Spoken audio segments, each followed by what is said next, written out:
왜 안 죽어? 3년을 기다린 남편의 첫마디였습니다. 내 귀가 들리는 걸 그들은 모릅니다. 확인해봐야지. 허벅지 위로 쏟아지는 뜨거운 물. 살이 익는 냄새가 진동했지만 나는 미동도 하지 않았습니다. 비명이 목구멍까지 차올랐지만 나는 속으로 웃었습니다. 이제 내 차례니까 너희들을 지옥으로 보내줄 거야. 극적으로 귀가 들리기 시작했지만 남편과 상간녀의 음모를 알게 된 한 여자의 뜨거운 복수극 바로 시작합니다. 아우, 지겨워. 왜 아직 안 죽은 거야? 그 높은 곳에서 떨어졌으면 그대로 숨이 끊어졌어야지. 의식이 돌아온 강희가 처음 느낀 것은 축복이 아닌 목을 조르는 듯한 공포였습니다. 3년 만이었어요. 칠흑 같은 침묵 속에 갇혀있던 강희의 귀에 기계음 섞인 심박동 소리가 미세하게 들려오기 시작한 것은 기적이었습니다. 강희는 감겨진 눈꺼풀 아래서 뜨거운 눈물을 흘릴 뻔했습니다. 당장 눈을 뜨고 곁을 지키는 남편 도준과 친동생 같은 비서 지수에게 이 기쁜 소식을 알리고 싶었죠. 하지만 입술을 때려던 찰나 귓가에 꽂힌 익숙한 목소리가 강희의 모든 신경을 얼어붙게 했습니다. 아니, 왜 안 죽어서 사람 피곤하게 하는 거야? 짜증나게. 지수였어요. 20년을 자매처럼 지낸 강희가 사고를 당했을 때 가장 서럽게 울어주던 그 최지수. 하지만 현재 그녀의 목소리엔 걱정 대신 끔찍한 권태와 사리가 덕지덕지 붙어 있었습니다. 강희는 본능적으로 숨을 멈췄어요. 심장이 미친 듯이 요동쳐 갈비뼈를 부러뜨릴 것만 같았죠. 곧이어 묵직한 구두 굽소리가 병실 바닥을 울렸습니다. 남편 도준이었습니다. 강희는 제발 그가 지수를 나무라 주기를, 이 모든 게 악몽이기를 빌었어요. 쉿. 목소리 낮춰. 누가 들으면 어쩌려고. 도준의 목소리는 차분해서 더 소름 끼쳤습니다. 그는 강희의 침대맡으로 다가와 링거줄이 꽂힌 그녀의 앙상한 손목을 거칠게 잡아챘어요. 어차피 기머거리의 식물인간이야. 의사도 가망 없다고 했잖아. 장례식 준비나 미리 해도 이번엔 확실하게 끝내야지. 도준은 마치 고장난 물건을 대하듯 강희의 손을 툭 던져버렸습니다. 두 사람은 강희의 머리맡에서 해성그룹을 어떻게 조각내 팔아치울지, 강희 명의의 알짜 땅을 누구에게 넘길지 태연하게 떠들기 시작했죠. 사고 당일 옥상 난간에 서 있던 강희의 등을 떠밀었던 손길의 주인이 도준이었다는 사실도 그들의 대화 속에 적나라하게 드러났습니다. 그때였습니다. 배신감에 치를 떨던 강희의 눈꺼풀이 자신도 모르게 미세하게 파르르 떨린 것입니다. 잠깐, 도준의 예리한 눈빛이 강희의 얼굴에 꽂혔습니다. 그는 하던 말을 멈추고 강희의 얼굴 바로 위까지 몸을 숙였어요. 그의 뜨거운 숨결이 강희의 코끝에 닿았죠. 방금 눈 움직인 거 아니야? 강희야, 내 말 들려? 강희는 온몸의 세포를 죽은 듯 정지시켰습니다.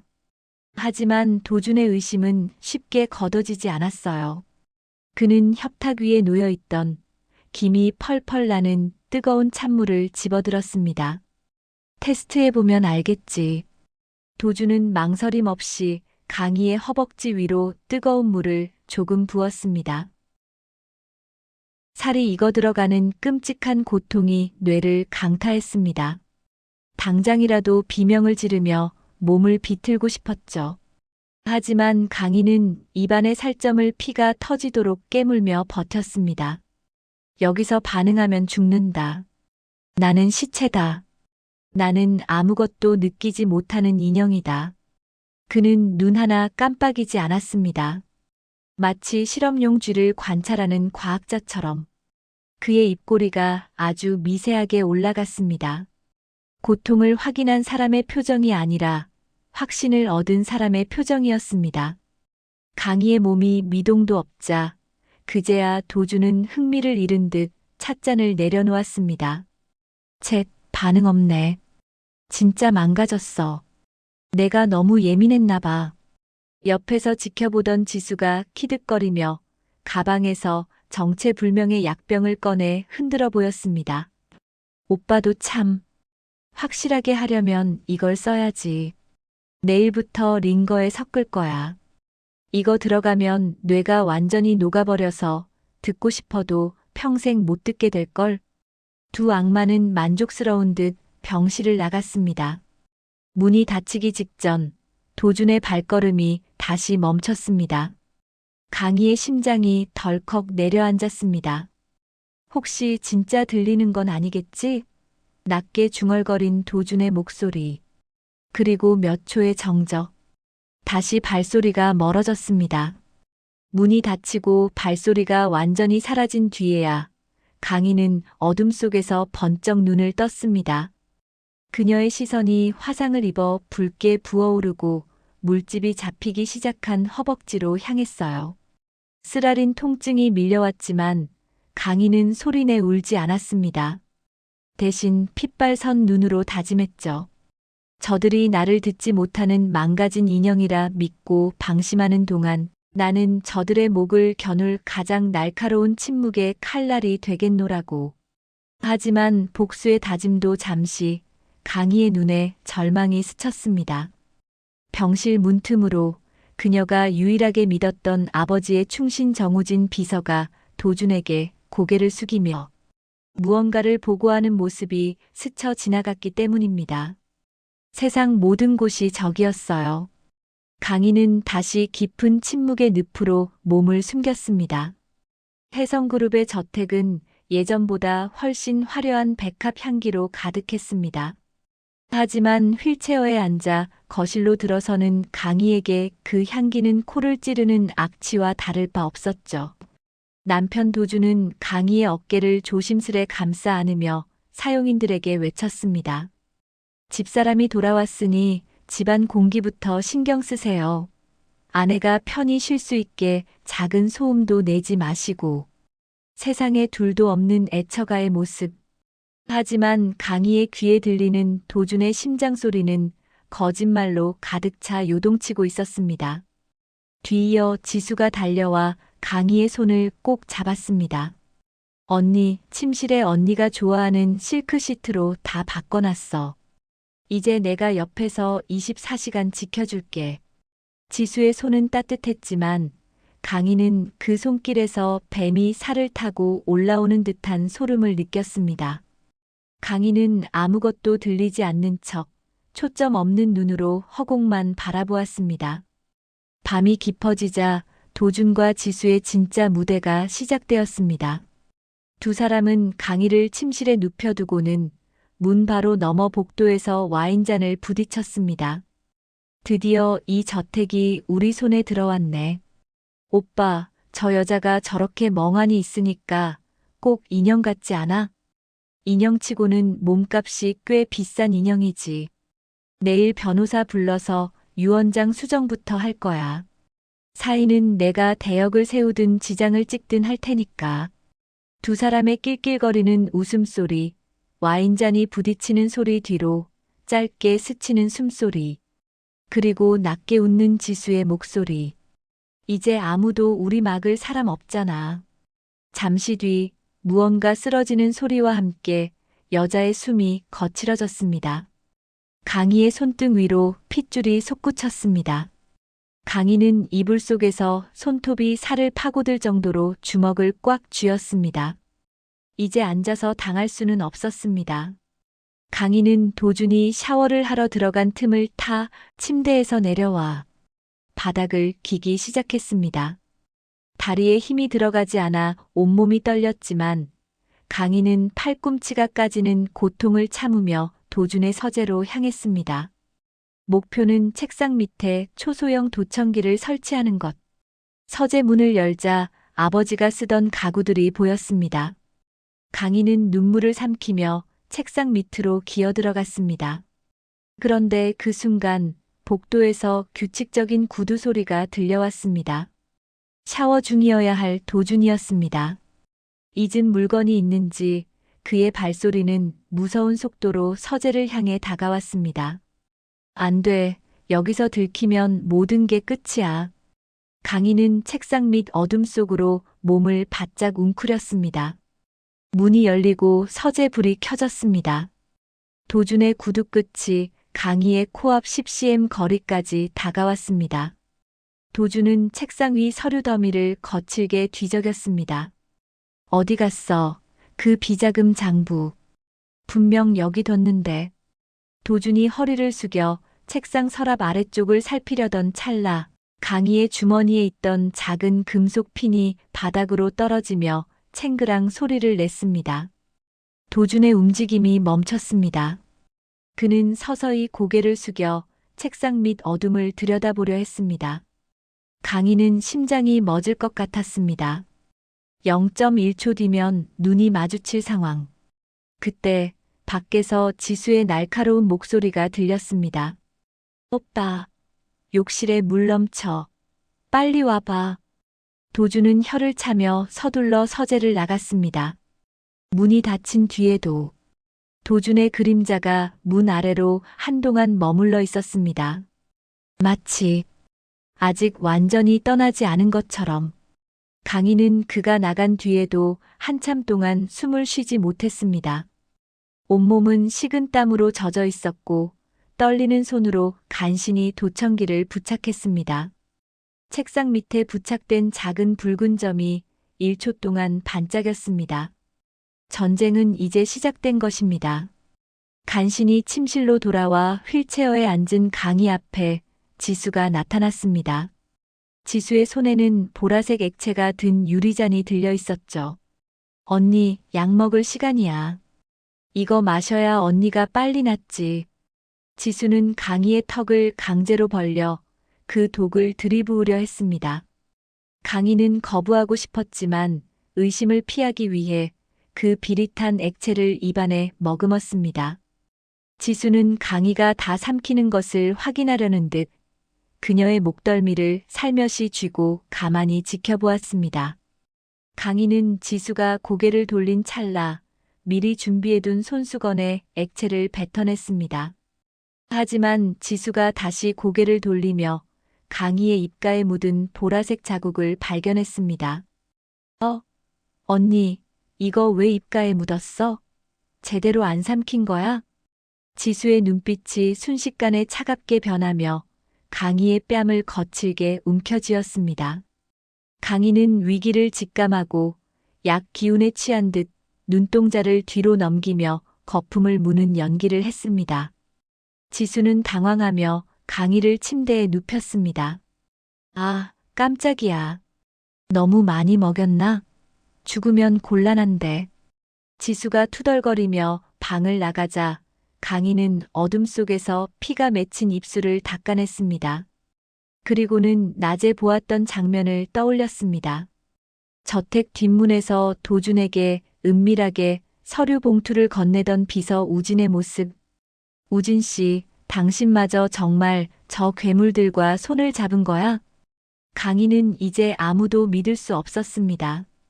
홀로 선 전쟁터에서 강희는 도청기 너머로 들려오는 두 사람의 적나라한 음모를 기록하기 시작했습니다.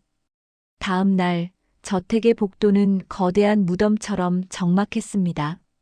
강희는 휠체어 바퀴 소리가 새나가지 않도록 두 손으로 바퀴를 꽉 움켜쥐고 서재 문턱을 넘었습니다. 아버지가 돌아가신 후 금기시된 공간. 하지만 지금 강희에게 이곳은 유일한 탈출구이자 전쟁터였습니다. 강희의 목표는 서재 구석, 아버지가 생전에 아끼던 대형 화분 뒤의 비밀 금고였습니다. 하지만 금고 앞에 다가선 강희의 눈이 경악으로 커졌습니다. 금고 문이 이미 열려 있었던 것입니다. 누구지? 도준 씨인가? 강희는 떨리는 손으로 금고 내부를 확인했습니다. 아버지가 남긴 해성그룹의 차명 주식 명부와 비자금 장부, 그리고 강희에게 남긴 유언장이 보이지 않았습니다. 강희는 심장이 바닥으로 떨어지는 기분을 느꼈습니다. 그 서류들이 도준의 손에 들어갔다면 이제 강희에게 남은 반격의 카드는 전무했습니다. 그때 등 뒤에서 낮은 발소리가 들려왔습니다. 강희는 반사적으로 휠체어를 돌렸습니다. 어둠 속에서 나타난 그림자는 바로 정우진 비서였습니다. 강희의 눈에는 배신감으로 눈물이 고이고 있었습니다. 어제 낮에 도준에게 봉투를 건네던 그의 모습이 떠올랐기 때문입니다. 우진은 무표정한 얼굴로 강희에게 다가왔습니다. 그의 구두 끝에는 도준의 집무실 카펫에서만 묻어나오는 짙은 붉은 먼지가 묻어 있었습니다. 여기서 뭐 하시는 겁니까, 사장님? 우진의 목소리는 얼음처럼 차가웠습니다. 강희는 소리가 들리지 않는 척 그를 멍하니 바라보며 손가락으로 금고를 가리켰습니다. 하지만 우진은 강희의 휠체어 손잡이를 꽉 잡으며 그녀의 귓가에 입을 갖다 댔습니다. 연기 그만하십시오. 다 들리시는 거 압니다. 강희는 숨이 멎을 것 같았습니다. 우진이 언제부터 알고 있었는지, 그가 도준에게 이 사실을 말했는지 머릿속이 하얘졌습니다.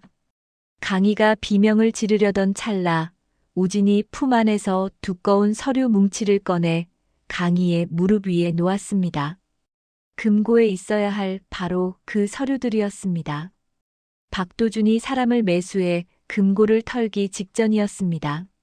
제가 먼저 선수를 쳐서 옮겨둔 겁니다. 낮에 건넨 봉투는 가짜 장부였습니다. 우진은 무릎을 꿇고 강희와 시선을 맞췄습니다. 그의 눈에는 배신이 아닌 아버지를 향한 충성심과 강희를 향한 안타까움이 서려 있었습니다. 회장님은 박도준의 야욕을 진작 알고 계셨습니다. 저에게 사장님을 끝까지 지키라는 유언을 남기셨죠. 이제부터가 진짜 시작입니다. 강희는 우진의 손을 꼭 잡았습니다. 혼자가 아니라는 안도감에 눈물이 터져나왔지만 감상에 젖을 시간은 없었습니다.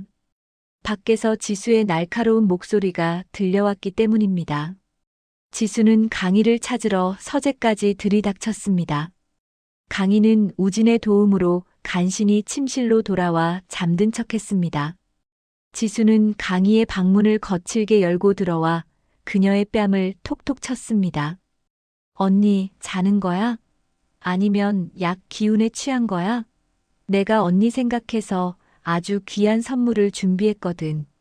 지수는 가방에서 새로운 약병을 꺼냈습니다. 기존의 수면제가 아닌 마비 증상을 일으키는 신경 독성 약물이었습니다. 지수는 주사기에 약물을 채우며 소름 끼치게 웃었습니다. 이게 들어가면 언니는 손가락 하나 못 움직이게 될 거야. 그럼 도준 씨랑 내가 하는 짓 눈뜨고 구경만 해야겠지? 지수가 주사바늘을 강희의 팔에 꽂으려는 찰나 강희는 침대 옆 스탠드를 일부러 발로 차서 넘어뜨렸습니다. 콱창 하는 소리에 지수가 깜짝 놀라 주사기를 떨어뜨렸습니다. 지수가 바닥에 떨어진 주사기를 주우려 허리를 숙인 사이 강희는 미리 숨겨두었던 무해한 영양제 주사기와 지수의 독약 주사기를 순식간에 바꿔치기 했습니다. 우진이 가르쳐준 대로 0.1초 만에 이루어진 동작이었습니다. 지수는 짜증을 내며 다시 주사기를 들고 강희의 팔에 약물을 주입했습니다. 그녀는 자신이 주입한 게 독약이라 믿으며 승리의 미소를 지었지만 정작 강희의 혈관을 타고 흐르는 건 차가운 식염수뿐이었습니다. 잘 자, 언니. 내일 아침엔 혀도 굳어버릴 테니까. 지수가 방을 나가자 강희는 어둠 속에서 눈을 떴습니다. 그리고는 지수가 먹다 남긴 물컵에 방금 빼돌린 지수의 독약을 조용히 섞었습니다. 지수야, 내가 만든 지옥에 내가 먼저 들어가게 될 거야. 강희는 이제 더 이상 나약한 상속녀가 아니었습니다. 강력한 우군을 얻은 강희는 다음 날 열릴 해성그룹 임원 회의를 무너뜨릴 거대한 함정을 설계하기 시작했습니다. 저택의 아침은 지독하리만큼 평온했습니다. 지수는 평소처럼 강희의 방에 들어와 상태를 살폈습니다. 어제 자신이 주사한 독 때문에 강희가 완전히 폐인이 되었을 거라 확신한 지수의 얼굴엔 승전보가 가득했죠. 지수는 목이 타는 듯 탁자 위에 놓인 물컵을 집어들었습니다. 강희가 어젯밤 지수의 독약을 치밀하게 섞어둔 바로 그 물이었습니다. 언니, 오늘이 마지막이야. 이제 이 집도 도준 씨도 다 내 거니까. 지수는 비릿한 미소를 지으며 물을 단숨에 들이켰습니다. 강희는 이불 속에서 그 모습을 지켜보며 심장 박동을 늦췄습니다. 이제 주사위는 던져졌습니다. 해성그룹 사옥 18층 긴급 임원 회의가 소집되었습니다. 도준은 강희를 휠체어에 앉혀 상석에 세워두고 자신은 그 옆에서 대리인 행세를 하며 서류를 가다듬었습니다. 오늘 이 자리에서 강희의 경영권 포기 각서를 공식화할 계획이었죠. 하지만 회의가 시작되기도 전 지수의 상태가 이상해지기 시작했습니다. 지수의 이마에 식은땀이 맺히고 눈동자가 초점을 잃고 사정없이 흔들렸습니다. 지수가 강희를 마비시키려 했던 그 독약은 인지 장애와 강한 환각을 일으키는 성분이었으니까요. 도준이 이사들 앞에서 입을 뗐습니다. 신강희 사장님은 현재 사고 후유증으로 언어와 청각 기능이 완전히 마실되었습니다. 이에 본인이 서명한 위임장을 토대로 그때 회의실 구석에 서 있던 지수가 갑자기 비명을 지르며 바닥으로 고꾸라졌습니다.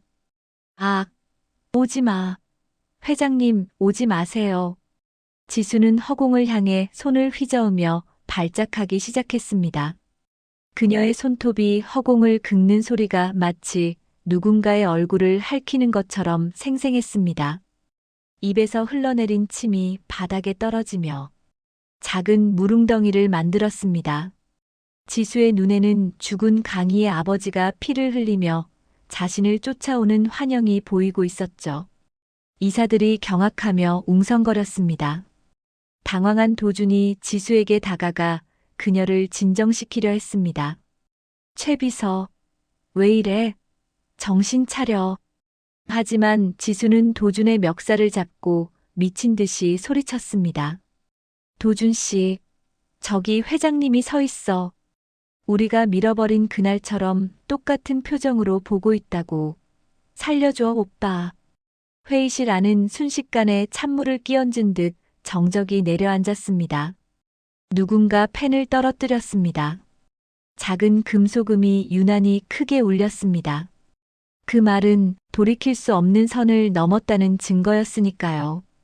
우리가 밀어버린 그날이라는 말에 이사들의 시선이 일제히 도준에게 꽂혔습니다. 도준의 손등에 핏기가 사라졌습니다. 그의 엄지가 무의식적으로 결혼반지를 긁고 있었습니다. 평생 처음 그 남자의 동공이 흔들렸습니다.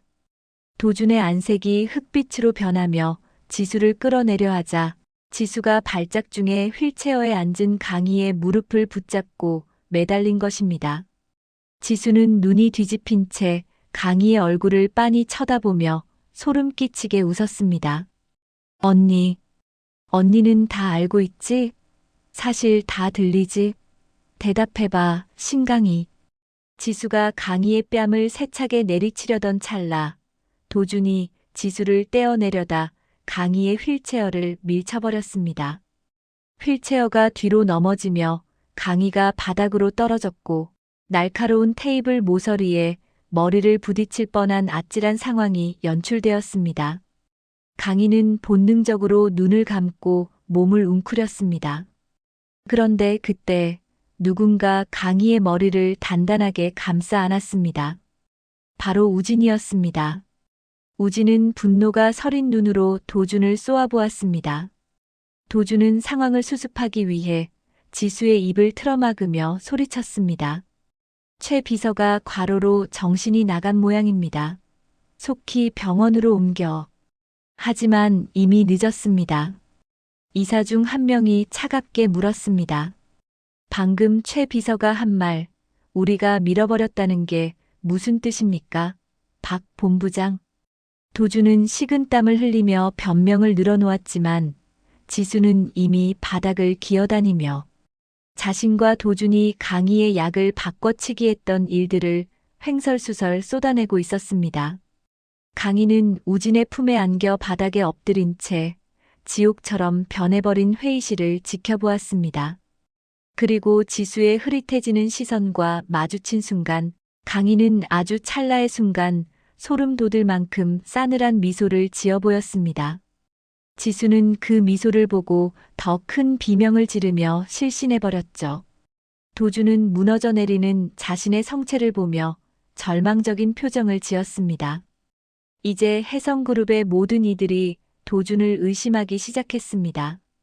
우진은 강희를 휠체어에 다시 앉히며 그녀의 손바닥에 작은 메모지 하나를 쥐어주었습니다.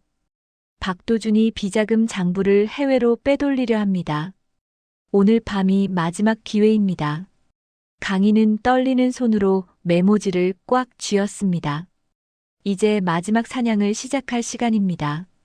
폭풍우가 치던 그날 밤 저는 결심했습니다. 오늘 모든 걸 끝내거나 아니면 제 장례식을 치르기로요. 도주는 이미 혜성그룹의 자금을 빼돌려 외딴 별장에 숨어든 상태였습니다. 저는 정우진 비서와 함께 그 짐승의 소굴로 발을 들였습니다. 별장의 복도는 숨소리조차 들리지 않을 만큼 정적이 흘렀습니다. 우진 씨가 보안 장치를 해제하는 사이 저는 도준의 비밀 금고가 숨겨진 서재로 기어들어갔습니다. 화상 입은 허벅지가 비명을 질렀지만 참아야 했습니다. 드디어 금고 앞에 섰을 때 저는 승리를 확신했습니다. 그런데 이상하게 조용했습니다. 이 집은 언제나 미세한 발전기 소리가 들렸는데 그날은 아무 소리도 없었습니다. 그 정적이 오히려 경고처럼 느껴졌죠. 드디어 번호를 누르고 금고가 열린 순간 제 심장은 멎어버렸습니다. 금고 안은 텅 비어 있었고 그 안엔 오직 조롱하듯 놓인 빨간색 무선 스피커 하나뿐이었으니까요. 강희야, 내가 모를 줄 알았어? 스피커에서 도준의 비릿한 웃음소리가 터져 나왔습니다. 그 웃음 뒤로 삐 하는 타이머 소리가 겹쳐 들렸습니다. 제 심장이 그 소리와 똑같이 뛰고 있었습니다. 그와 동시에 서재 문이 쾅 닫히며 잠겨버렸고 천장에서는 시뻘건 경보등이 미친 듯이 돌아가기 시작했습니다. 함정이었습니다. 철컥 하는 소리와 함께 서재 비밀문이 열리며 도준이 나타났습니다. 그의 손엔 시커먼 권총 한 자루가 들려 있었죠. 뒤따라 들어온 경호원들이 우진 씨를 순식간에 제 앞에 바닥에 꿇렸습니다. 비자금 장부, 여기 있어. 그런데 이걸 어쩌나? 내 눈앞에서 사라질 텐데. 도준은 미친 사람처럼 웃으며 장부를 바닥에 던지고 라이터를 켰습니다. 순식간에 종이 타는 냄새가 서재를 메웠습니다. 저는 바닥을 기어가 도준의 구두를 붙잡고 처절하게 빌기 시작했습니다. 도준 씨, 제발. 잘못했어. 돈 다 가져도 좋아. 제발 그 장부만은 태우지 마. 살려줘. 제가 머리를 조아리며 비굴하게 울부짖자 도준은 승리감에 취해 제 얼굴을 구둣발로 짓밟았습니다. 여러분, 이 남자의 잔인함이 보이시나요? 저는 피가 맺힌 입술로 비굴하게 웃어 보였습니다. 하지만 이건 제 마지막 연기였습니다. 도준이 제 머리채를 잡고 비웃는 그 찰나, 저는 도준의 주머니에서 삐져나온 그의 휴대폰을 낚아챘습니다. 그리고 미리 설정해둔 혜성그룹 전 직원 라이브 스트리밍 버튼을 눌렀습니다. 박도준 본부장님, 지금 당신의 이 추악한 모습, 전 국민이 실시간으로 보고 있어요. 제 목소리가 바뀌자 도준의 얼굴이 흑빛으로 변했습니다. 당황한 도준이 휴대폰을 뺏으려던 그때 서재 밖에서 경찰차 사이렌 소리가 들려왔습니다. 갑자기 서재 구석에서 칼을 든 최지수가 나타난 겁니다. 지수는 이미 약물 부작용으로 제정신이 아니었습니다. 신강이, 너만 죽으면 돼. 너만 없으면 오빠는 다시 내 거야.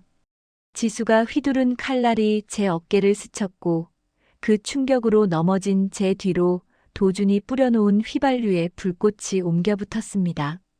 순식간에 화염이 서재를 집어삼켰습니다. 불길은 장부를 향해 혀를 내밀었고 미친 지수는 칼을 든 채 화염 속에서 저를 향해 달려들었습니다.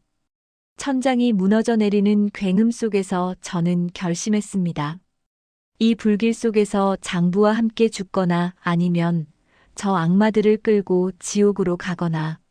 무너져 내리는 천장에서 시뻘건 불길이 뱀처럼 혀를 내둘렀습니다. 매캐한 연기가 폐부를 찔러왔고 앞은 보이지 않았죠. 하지만 제 눈앞엔 불길보다 더 섬뜩한 광기에 젖은 지수가 칼을 든 채 서 있었습니다. 신강이, 너만 죽으면 돼. 너만 없으면 오빠도 혜성도 다 다시 내 거란 말이야. 지수는 이미 제정신이 아니었습니다. 약물 부작용으로 초점 잃은 눈을 한 채 저를 향해 칼을 휘둘렀습니다. 어깨를 스치는 서늘한 감촉.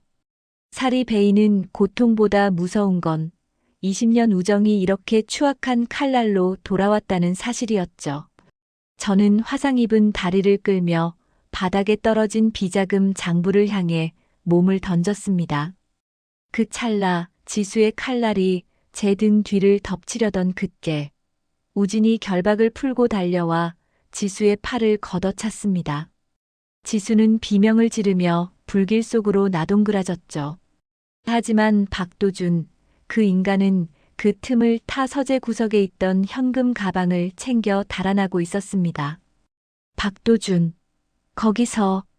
우진이 쫓으려 했지만 무너진 석가래가 우리 사이를 가로막았습니다. 도준은 비열하게 웃으며 뒤를 돌아보더군요. 멍청한 것들, 거기서 다 같이 타 죽어. 장부고 뭐고 시체가 증언할 수는 없으니까. 도준은 서재 문을 밖에서 걸어 잠갔습니다. 불길은 무서운 속도로 번져갔고 바닥에 떨어진 장부의 모서리에도 불이 붙기 시작했습니다. 연기 때문에 숨이 막혀 정신이 혼미해질 때쯤 저는 결심했습니다. 죽더라도 이 장부만은 살려야 한다고. 저는 불붙은 장부를 맨손으로 움켜쥐었습니다. 피부가 종이에 들러붙는 느낌이 들었습니다. 살이 타들어가는 냄새가 코를 찔렀습니다. 그 순간 이상하게도 고통보다 분노가 더 뜨거웠습니다. 저는 그제야 깨달았습니다. 저는 더 이상 피해자가 아니라는 것을. 뜨거운 열기가 손바닥을 태웠지만 비명조차 나오지 않았습니다. 이 장부엔 제 아버지의 피눈물이 서려 있었으니까요. 불길 사이로 어린 시절 제 손을 잡고 공장을 둘러보시던 아버지의 뒷모습이 겹쳐 보였습니다. 강희야, 사람을 상대로 장사하지 마라. 그 목소리가 환청처럼 들렸습니다. 그때였습니다. 우진이 서재 벽면에 있는 대형 액자를 떼어내고 비상 통로를 찾아냈습니다. 강희 씨, 여기입니다. 빨리요. 우진이 저를 업고 불길을 뚫고 나가는 그 순간 뒤편에서 지수의 처절한 비명이 들려왔습니다. 지수는 불길에 갇혀 빠져나오지 못한 채 도준의 이름을 부르짖으며 무너져 내리고 있었습니다. 구사일생으로 별장을 빠져나온 저희를 기다린 건 도준의 차가 내뿜는 매연이었습니다. 도준은 광기 어린 속도로 고속도로를 질주하고 있었죠. 하지만 그는 몰랐을 겁니다. 제가 그의 휴대폰으로 켜둔 라이브 방송이 여전히 전 세계로 송출되고 있다는 사실을요. 전 국민이 실시간으로 도준의 추격전을 지켜보고 있었습니다. 댓글창은 이미 분노로 폭발하고 있었죠. 얼마 가지 않아 도준의 차 앞뒤로 수십 대의 경찰차가 길을 막아섰습니다. 막다른 골목에 몰린 도준은 차에서 내려 권총을 자신의 머리에 갖다 대며 마지막 발악을 했습니다. 저는 피투성이가 된 손으로 비자금 장부를 품에 안은 채 차에서 내려 도준을 향해 걸어갔습니다. 제 귀에는 더 이상 공포의 소리가 아닌 저 악마를 심판하는 승리의 함성이 들려오고 있었습니다. 박도준, 이제 내려놔. 당신이 갈 곳은 이제 저 불길보다 더 차가운 지옥뿐이니까. 도준의 눈에 서린 공포. 그것은 제가 병실에서 처음 눈을 떴을 때 느꼈던 것보다 훨씬 더 비참한 것이었습니다. 법정의 공기는 차갑다 못해 날카로웠습니다. 붕대를 칭칭 감은 제 손바닥에서는 여전히 그날 별장의 불길이 느껴지는 듯 화끈거렸죠. 피고인석에 앉은 박도준은 끝까지 뻔뻔했습니다. 초췌한 얼굴로 위장한 채 변호사 뒤에 숨어 모든 것이 우발적인 사고였다고 주장하고 있었으니까요. 재판장님, 피고인은 아내의 자살 시도를 막으려다 벌어진 일이라 주장하고 있습니다. 실시간 방송 영상 또한 악의적으로 편집된 것입니다. 도준의 변호사가 궤변을 늘어놓을 때마다 방청석에서는 야유가 터져나왔습니다. 하지만 도준은 오히려 눈물을 훔치며 불쌍한 연기를 이어갔습니다. 저 위선적인 얼굴, 저 입술로 제 아버지를 모욕하고 제 목숨을 노렸다는 사실에 온몸의 피가 거꾸로 솟는 것 같았습니다. 드디어 제 차례가 되었습니다. 저는 우진의 부축을 받으며 증언대에 올랐습니다. 도준과 눈이 마주친 순간 그는 비열하게 입꼬리를 살짝 올리더군요. 내가 뭘 할 수 있겠어? 라고 묻는 것 같았습니다. 저는 말없이 붕대에 감긴 제 오른손을 풀기 시작했습니다. 하얀 천이 한 겹씩 벗겨질 때마다 불길 속에서 비자금 장부를 움켜쥐느라 짓무르고 타버린 끔찍한 흉터가 드러났습니다. 법정 안은 순식간에 찬물을 끼얹은 듯 조용해졌습니다. 재판장님, 이 손이 증거입니다. 제가 지키려 했던 건 제 목숨이 아니라 저 남자가 태워 없애려 했던 추악한 진실이었습니다. 저는 품 안에서 그날의 비자금 장부를 꺼냈습니다. 불에 타 모서리가 시커멓게 그을린 그 장부는 아버지가 남긴 마지막 유언이자 도준의 죄악이 기록된 지옥의 명부였죠. 도준은 장부를 보자마자 얼굴이 흑빛으로 변하며 비명을 질렀습니다. 그의 무릎이 힘없이 꺾였습니다. 처음으로 그 남자의 눈에서 계산이 사라졌습니다. 그건 가짜야. 신강이가 조작한 거라고. 하지만 이미 늦었습니다. 장부 속에 적힌 도준의 차명 계좌와 정관계 로비 명단, 그리고 별장에서 스스로 자백했던 녹취 파일이 하나씩 공개될 때마다 도준의 성체는 무너져 내렸습니다. 그 영상은 편집되지 않은 원본이었습니다.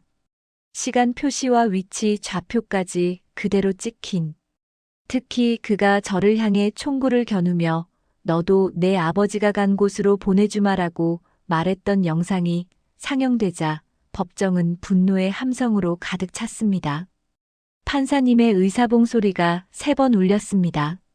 피고인 박도준을 살인미수 및 횡령, 배임 혐의로 무기징역에 처한다. 무기징역. 그 단어가 떨어지는 순간 도준은 미친 사람처럼 법정 바닥에 주저앉았습니다. 그는 제 옷자락을 붙잡으며 강희야, 잘못했어. 한 번만 살려줘. 라고 울부짖었지만 저는 그 손을 차갑게 뿌리쳤습니다. 교도관들에게 끌려나가는 그의 뒷모습을 보며 저는 비로소 3년 동안 가슴에 맺혔던 응어리가 씻겨 내려가는 것을 느꼈습니다. 그리고 그 옆에서 발작 증세를 보이며 구치소 병동으로 이송되는 지수의 소식도 들려왔습니다. 그녀는 평생 환청과 환각 속에 갇혀 자신이 만든 감옥에서 썩어가게 될 겁니다. 법정을 나오자 눈부신 햇살이 쏟아졌습니다. 이제 더 이상 들리지 않는 척, 모르는 척 연기하지 않아도 됩니다. 저는 제 손의 흉터를 가만히 내려다보았습니다. 이 상처는 이제 아픔이 아니라 제가 제 삶을 스스로 되찾았다는 훈장이었습니다. 하지만 모든 것이 끝난 줄 알았던 그날 저녁, 우진이 사색이 되어 제 집무실로 뛰어들어왔습니다. 사장님, 큰일 났습니다. 구치소로 이송 중이던 최지수가 사라졌습니다. 무기징역 선고의 기쁨도 잠시 우진 씨의 전화를 받는 순간 제 온몸의 피가 식는 기분이었습니다. 이송 차량의 사고를 틈타 최지수가 사라졌다니요. 경찰은 빗길 사고에 의한 실종이라고 했지만 저는 직감했습니다.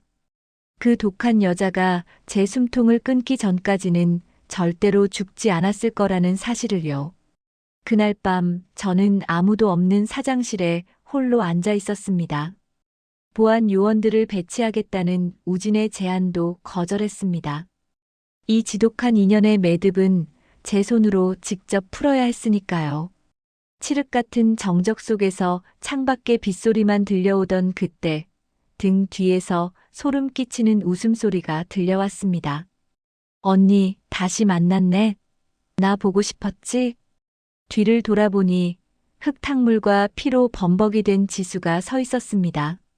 한때 화려한 명품으로 치장했던 그 아이는 간대없고 눈이 뒤집힌 짐승 한 마리가 칼을 쥔 채 저를 노려보고 있었죠. 지수는 비틀거리며 제게 다가왔습니다. 내가 다 망쳤어. 혜성도, 도준 오빠도, 내 인생도. 내가 안 들리는 척만 안 했어도 우린 모두 행복했을 텐데. 지수는 미친 사람처럼 칼을 휘둘렀습니다.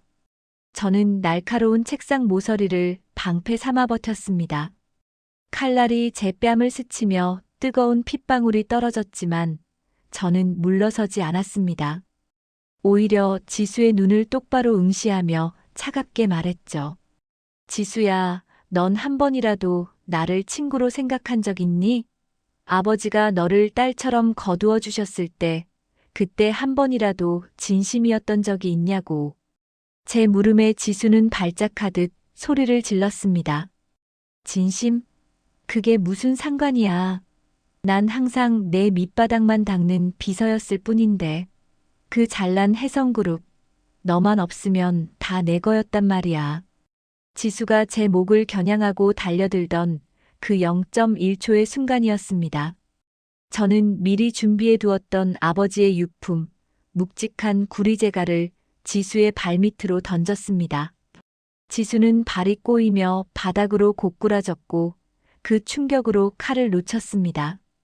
제가 그 칼을 멀리 걷어차는 순간 지수의 눈에 공포가 서리기 시작했습니다. 그런데 갑자기 지수가 허공을 향해 비명을 지르기 시작하더군요. 아, 오지 마. 회장님, 제발 오지 마세요. 잘못했어요. 약물 부작용으로 인한 환각이었습니다. 지수의 눈에는 지금 제 뒤로 피를 흘리는 아버지가 보이고 있었던 겁니다. 지수는 바닥을 기어다니며 보이지 않는 누군가에게 살려달라고 빌기 시작했습니다. 그토록 당당하고 잔인했던 악녀가 자신이 지은 죄의 무게에 짓눌려 스스로 무너져 내리는 모습은 처참하다 못해 비극적이었습니다. 결국 지수는 신고를 받고 출동한 경찰들에 의해 다시 끌려갔습니다. 경찰차에 타는 순간까지도 지수는 허공을 향해 용서를 빌며 짐승 같은 소리를 내질렀습니다. 이제 그녀가 갈 곳은 감옥이 아니라 평생 환각 속에 갇혀 지내야 할 정신병동, 폐쇄병동이었습니다.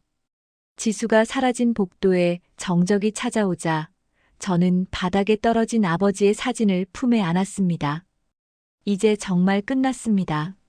저를 가두었던 침묵의 감옥도, 저들을 향한 지독한 증오도 이 빗물에 씻겨 내려가는 듯 했습니다. 혜성그룹의 사장 취임식 날, 하늘은 눈이 시리도록 푸르렀습니다. 붕대를 풀고 처음으로 대중 앞에 서는 날, 제 손등에는 지울 수 없는 화상 흉터가 남았지만 저는 더 이상 그것을 숨기지 않기로 했습니다. 이 흉터야말로 제가 침묵의 터널을 지나오며 얻은 가장 값진 훈장이었으니까요. 로비에 들어서자 수백 명의 직원이 길을 열고 박수를 보내주었습니다. 예전처럼 동정 어린 시선이 아니었습니다. 스스로 지옥에서 걸어 나온 자를 향한 경외심, 그리고 새로운 리더에 대한 기대감이 섞인 뜨거운 열기였죠.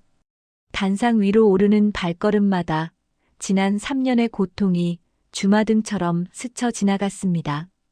저는 마이크 앞에 서서 잠시 눈을 감았습니다. 이제는 들리지 않는 척할 필요도, 숨죽여 울 필요도 없습니다. 3년 전 이 자리에서 저는 아무 말도 할 수 없는 사람이었습니다. 오늘은 제가 침묵을 끝내는 날입니다. 저는 정면을 응시하며 떨림 없는 목소리로 입을 열었습니다. 사람들은 제가 소리를 잃었을 때 모든 것을 잃었다고 했습니다. 하지만 저는 침묵 속에서 비로소 진실을 들었습니다. 배신의 목소리, 탐욕의 숨소리, 그리고 제가 반드시 지켜야 할 사람들의 소리 말입니다. 식장 안은 숨소리조차 들리지 않을 만큼 정적에 휩싸였습니다. 저는 흉터가 남은 오른손을 높이 들어 올렸습니다.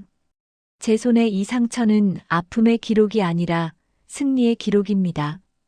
이제 혜성그룹은 누군가의 욕망을 채우는 도구가 아닌 정직한 땀방울이 대접받는 곳이 될 것입니다. 아버지가 꿈꾸셨던 그 세상을 이제 제가 여러분과 함께 열어가겠습니다. 연설이 끝나자 천장을 뚫을 듯한 함성과 박수 소리가 터져 나왔습니다. 그 소리들이 제 고막을 울릴 때 저는 비로소 진정한 자유를 느꼈습니다. 단상 아래에서 저를 보며 조용히 고개를 끄덕이는 우진 씨의 눈가에도 투명한 이슬이 맺혀 있었죠. 취임식이 끝난 후 저는 아버지의 영정 사진이 놓인 회장실로 향했습니다. 사방이 가구로 가득했던 도준의 흔적은 치워지고 이제 아버지가 생전에 쓰시던 낡은 책상만이 자리를 지키고 있었습니다. 저는 책상 위에 놓인 사장 명패를 가만히 쓸어내렸습니다. 박도준은 무기징역을 확정받고 차가운 벽만 바라보는 신세가 되었고 최지수는 평생 환각의 감옥에 갇혔습니다. 악인들은 사라졌고 진실은 제자리를 찾았습니다. 하지만 제 복수의 진짜 완성은 그들을 파멸시키는 것이 아니라 제가 보란 듯이 행복해지는 것이라는 걸 이제야 깨닫습니다. 저는 창밖으로 보이는 드넓은 서울 시내를 내려다보았습니다. 아버지가 일구신 이 거대한 숲을 이제는 제가 가꿔 나가야 합니다. 주머니 속에서 아버지가 남기신 낡은 만년필을 꺼내 첫 번째 결제 서류에 이름을 적었습니다. 신강희. 세 글자를 적는 손끝에 묵직한 책임감이 실렸습니다. 펜 끝이 종이를 스치는 소리가 유난히 또렷하게 들렸습니다. 이제 저는 누군가의 아내도 피해자도 아닌 혜성그룹의 주인이었습니다. 이것이 바로 제가 그토록 갈구하던 세상에서 가장 무겁고도 찬란한 인생의 왕관이었습니다. 박도준에게 무기징역이 선고되던 날, 그는 끝까지 인간이기를 포기했습니다. 교도관들에게 끌려나가며 제 옷자락을 붙잡고 발악하더군요. 신강희, 너도 나랑 똑같은 괴물이야. 내가 날 이렇게 만든 거라고. 넌 날 아직 사랑하잖아, 안 그래? 그 비굴하고도 역겨운 목소리가 법정에 울려 퍼졌습니다. 끝까지 제 탓을 하며 저를 진흙탕으로 끌고 들어가려는 그 더러운 가스라이팅. 저는 그 손을 짓밟아버리고 싶었지만 그저 죽은 고기를 보듯 내려다봤습니다. 그 순간 저는 단 한치의 분노도 느끼지 못했습니다. 미움이 사라진 자리엔 완전한 무관심만이 남아있었거든요. 하지만 차가운 법정 문이 닫히고 홀로 남겨진 순간 저는 무너졌습니다. 화장실 변기를 붙잡고 한참을 개원했습니다. 승리했는데, 분명 다 이겼는데 왜 이렇게 몸이 떨리는 걸까요? 붕대를 감은 제 손이 사정없이 떨렸습니다. 거울 속 제 모습이 도준의 말처럼 정말 괴물같이 보였거든요. 아빠, 나 무서워요. 나 잘한 거 맞죠? 나 저 사람처럼 변한 거 아니죠? 변기 바닥에 주저앉아 아버지를 부르며 짐승처럼 울었습니다. 3년 동안 참았던 비명이 그제야 터져 나왔습니다. 손을 씻어도 불냄새가 사라지지 않는 것 같았습니다. 그날 밤 이후 저는 불이 켜진 방에서만 잠들 수 있게 되었습니다. 이 복수를 위해 저도 독을 품었고 누군가를 파괴했으니까요. 그 5초간의 처절한 무너짐. 그게 제 복수의 진짜 대가였습니다. 최지수는 정신병동 폐쇄병동에 갇혔습니다. 매일 밤 거울 속에 저를 보며 비명을 지른다더군요. 박도준은 감옥에서 다른 죄수들에게 린치를 당하며 비참하게 썩어가고 있습니다. 이제 혜성그룹의 사장실, 주인이 바뀐 이 방에 앉아 창밖을 봅니다. 취임식은 짧게 끝냈습니다. 화려한 연설도 장황한 철학도 치웠습니다. 다만 직원들에게 딱 한마디만 했습니다. 제 손의 이 흉터는 여러분을 지키기 위해 제가 선택한 상처입니다. 이제 혜성에서 억울한 눈물을 흘리는 사람은 없을 겁니다. 인생의 왕관은 찬란한 금빛이 아닙니다. 상처 입고 피 흘리며 지켜낸 묵직한 책임감의 다른 이름이죠. 여러분, 복수가 끝났다고 다 행복해지는 건 아닙니다. 하지만 적어도 이제 저는 제 발로 당당히 걷고 제 목소리로 진실을 말합니다. 그거면 충분하지 않을까요? 이제 저는 누군가의 그림자가 아닌 제 이름으로 빛나는 사람이 되었습니다. 침묵은 저를 가두지 못했습니다. 오히려 저를 왕관으로 만들었습니다. 지옥 같던 침묵을 견뎌낸 당신에게 이제는 가장 눈부신 서곡이 들려오길 바랍니다. 인생 왕관은 언제나 여러분 편입니다.